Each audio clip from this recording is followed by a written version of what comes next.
आंखों में मंजिल थी, गिरे और संभलते गए। आंखों में मंजिल थी, गिरे और संभलते गए।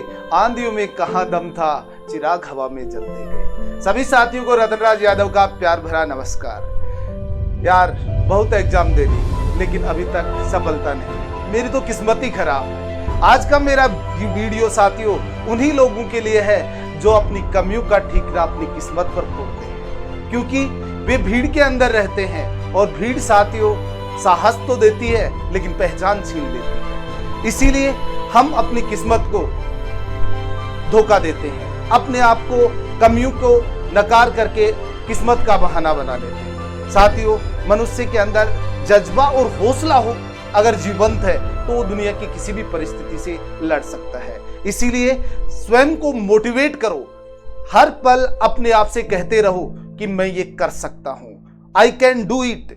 क्योंकि संसार की सबसे बड़ी औषधि है तो वह है आत्मविश्वास। जिस व्यक्ति में आत्मविश्वास है वो सफलता की ऊंचाइयों तक चला जाता है, आसमान की बुलंदियों को छूता है। और जिस व्यक्ति में आत्मविश्वास नहीं है वो सदैव अपनी किस्मत का रोना रोता रहता है। इसलिए साथियों जब भी आप परेशानी महसूस करो, जब भी अपने आप को विचलित पाओ, जब भी आपका मंजिल की तरफ बढ़ते हुए कदम डगमगाने लगे तो अपने आप से एक ही वाक्य कहना कि मैं कर सकता हूं, आई कैन डू इट। ये वाक्य आपको एक प्रकार से इतनी एनर्जी देगा, इतनी ऊर्जा भरेगा कि आप हंसते हंसते सफलता की तरफ अग्रसर हो जाओगे। इससे संबंधित एक छोटा सा वाक्य सुनाता हूं साथियों। एक बार एक गांव में दो बच्चे थे। एक बच्चा 13 साल का था और दूसरे की उम्र थी 9 साल। दोनों में प्रगाढ़ मित्रता थी, साथ साथ खेलते, साथ साथ हंसते, साथ साथ खाना खाते। एक बार क्या हुआ कि दोनों गिल्ली डंडा खेलने के लिए जंगल की ओर चले गए बिना किसी को बताए हुए, क्योंकि बालमन होता है, छुपकर कार्य किए जाते हैं। वो दोनों बच्चे भी जंगल की तरफ प्रस्थान कर गए। जंगल में दोनों मित्र गिल्ली डंडा खेल रहे थे, अपनी मस्ती में मस्त थे, चंचल मन था, हवाओं के साथ बातें कर रहे थे। खेलते खेलते गिल्ली लपकने के चक्कर में बड़े वाले बच्चे का पैर फिसल जाता है और कुएं में गिर जाता है। देखिए साथियों वहां पर कोई नहीं था, वो कुएं के अंदर से चिल्ला रहा है जोर जोर से, मुझे बचाओ, मुझे बचाओ, मुझे बचाओ। सुनने वाली एक नन्ही सी जान, उसका मित्र जिसकी उम्र थी मात्र 9 वर्ष। उसने चारों तरफ देखा, उसे कुछ नजर नहीं आया। कुएं में उसका साथी, उसका प्रगाढ़ मित्र था जो बार बार उससे गुहार लगा रहा था कि मुझे बचाओ, मुझे बचाओ, और उसके पास कोई रास्ता नजर नहीं आ रहा। कहते हैं ना कि जब किस्मत साथ देती है, जब हौसला बुलंद होता है तो रास्ते अपने आप खुल जाते हैं। छोटे से बच्चे ने जब चारों तरफ नजर दौड़ाई तो एक पेड़ से लटकती हुई रस्सी नजर आई। वो तत्काल दौड़ा और रस्सी लेकर वापस आया। उसे कुएं में फैलाकर अपने मित्र से कहा कि मित्र तू इसे पकड़, मैं तुझे बाहर निकालूंगा।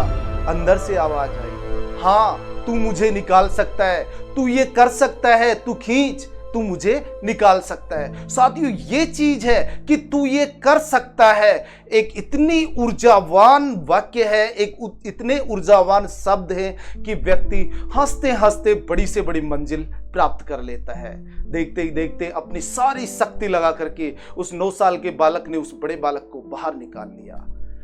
दोनों छुप करके घर चले गए, दूसरों को बताया नहीं। घर वालों को पिटाई का डर था कि घर वाले शिकायत करेंगे, उल्हा ना देंगे, पिटाई करेंगे। लेकिन कहते हैं ना कि मन की बातें कभी छिपी नहीं रहती हैं।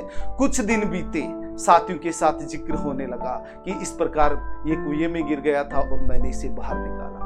धीरे धीरे बात थी वो बतंगड़ बन गई, गांव के लोगों तक पहुंची। चारों तरफ इस बात की चर्चा होने लगी कि एक 9 साल के बालक ने 13 साल के बालक को कुएं से बाहर निकाला।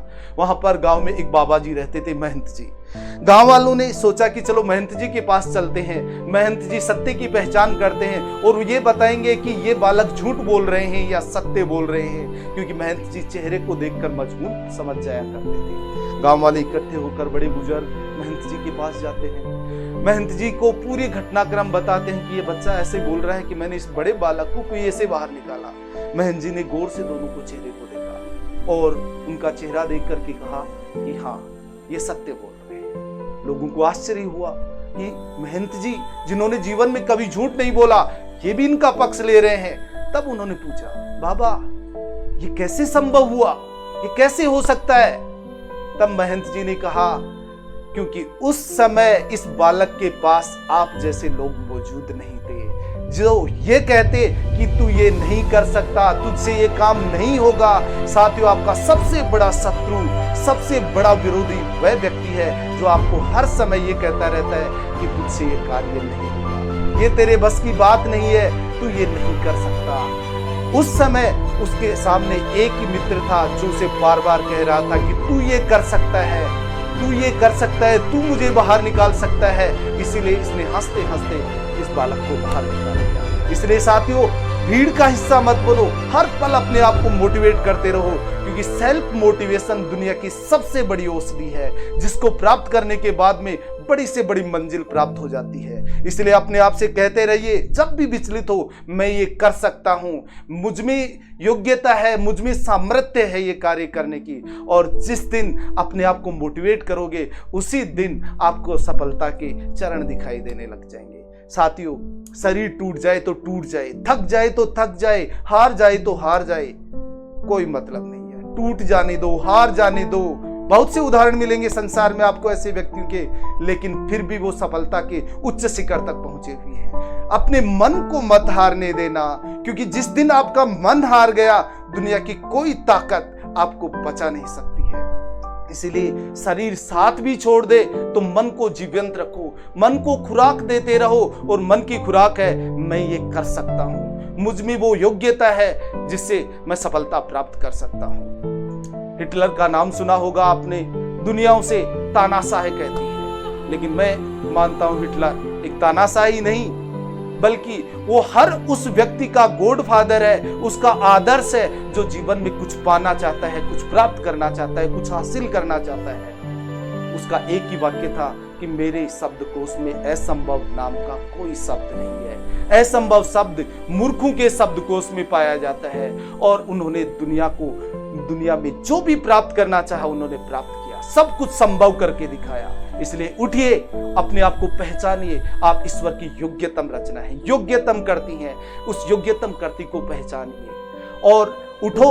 और तब तक मत रुको जब तक अपने लक्ष्य को प्राप्त नहीं कर लो। जब भी विचलित हो, मेरा एक वाक्य याद रखना, जब भी विचलित हो, जब भी आपका मन हारने लगे, अपने आप से कहना कि मैं ये कर सकता हूं, मैं इसके योग्य हूं। अपने आप में एक अतुलनीय, एक अलौकिक ऊर्जा को आप महसूस करोगे। इसीलिए ये मेरी एक पंक्ति किसी और की नहीं, मैं दोहरा रहा हूं कि किसी के कदमों में गिरकर कामयाबी पाने से बेहतर है अपने पैरों पर चलकर कुछ बनने की। जय हिंद, जय भारत।